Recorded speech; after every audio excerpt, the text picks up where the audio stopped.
बिस्मिल्लाहिर्रहमानिर्रहीम। अस्सलाम वालेकुम, कैसे हैं आप।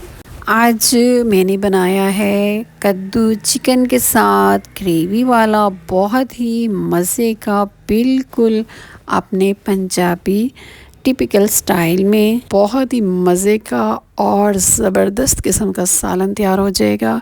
और मैं ये बिल्कुल जो टिपिकल पंजाबी हम लोग खाना बनाते हैं ना, बिल्कुल वैसे ही मैं आपके साथ ये रेसिपी शेयर करूँगी कि हम पंजाबी लोग ये सालन किस तरह बनाते हैं। तो जनाब आधा किलो कद्दू शरीफ है मेरे पास, और इनको छील के धोया है, और धोने के बाद अब मैं इसको रफली सा काट रही हूँ। ये देखें, आप देखें दरमियान में एक कट लगा है और थोड़ा सा मोटा इसको मैंने काट लिया है। प्याज है, टमाटर है, हरी मिर्ची है, ऑयल है, और इसके साथ साथ आधा किलो चिकन है। इसमें डालूँगी हाफ़ कप कुकिंग ऑयल का, आप घी चाहें तो इस्तेमाल कर सकते हैं। का रफली काटा हुआ बड़ा साइज़ का एक प्याज। अच्छा, पंजाबी जो है ना, ये जो सबसे ज़्यादा चीज़ डालते हैं ना अपने सालन में बनाने के लिए, वो होता है लहसुन। लहसुन काफ़ी ज़्यादा मिकदार में, ये मोटे साइज़ वाला लहसुन है जिसकी वो कहते हैं ना फली जो होती है, वो पूरे साथ सालन बनाती है। ये मैंने हाफ़ से ज़्यादा इसमें डाली है, और इसके साथ कम से कम 2.5-3 इंच का अदरक का टुकड़ा, वो भी रफली कटा हुआ है। और इसको करना है सब चीज़ों को हल्का हल्का गोल्डन ब्राउन। और इसमें डाल दिया अब मैंने चिकन, और इस आधा किलो चिकन को करना है हमने फ्राई, लेकिन इसके साथ साथ डालेंगे रफली कटा हुआ बड़ा सा टमाटर। अगर मीडियम साइज़ की हूँ तो 2 लीजिएगा, और इसके साथ रफली कटी हुई 2 हरी मिर्चें, और इसको लगा दिया ढक्कन।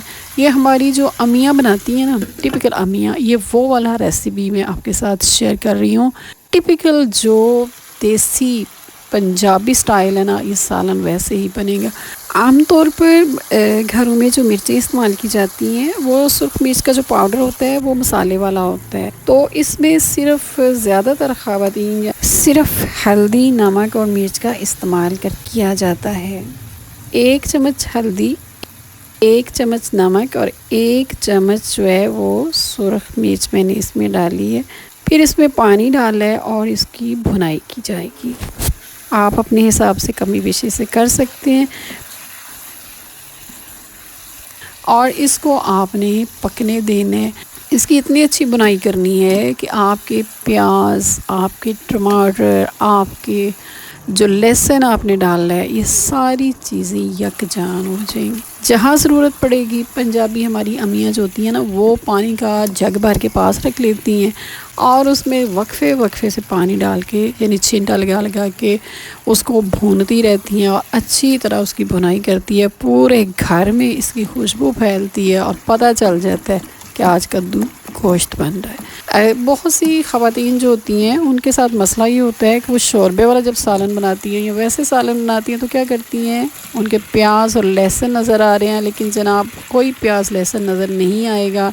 जब इसका घी निकला है, तब मैंने इसमें डाले हैं कद्दू, और अब इसको भुनाई करने। शोरबा बनाने का, ये पकाने का तरीका ये होता है हमारे पंजाबियों का, कि हम उसमें पानी इतना डालते हैं जिसमें वो सारी चीज़ें डूब जाती हैं, और इसके बाद इसमें पानी डालें इतना जिसमें ये डूब जाए, और इसके बाद लगा दें इसको दम पे, और हल्की आग पे आप इसको पकाइएगा। पानी तकरीबन आप कह सकते हैं 2 गिलास के करीब मैंने इसमें डाला था। और इसके बाद अब आप इसको डिश ओवर करें, और पिसा हुआ गरम मसाला अब आप इसके ऊपर छिड़किए, प्याज डालिए और खाना शुरू कीजिए। और अगर आपने मेरे चैनल को सब्सक्राइब नहीं किया तो सब्सक्राइब कर दें। वीडियो पसंद आई तो इसे लाइक और वीडियो शेयर कर दें। अपना ख्याल रखिएगा, फिर मिलेंगे नई और मज़े की वीडियो के साथ। अल्लाह हाफ़िज़।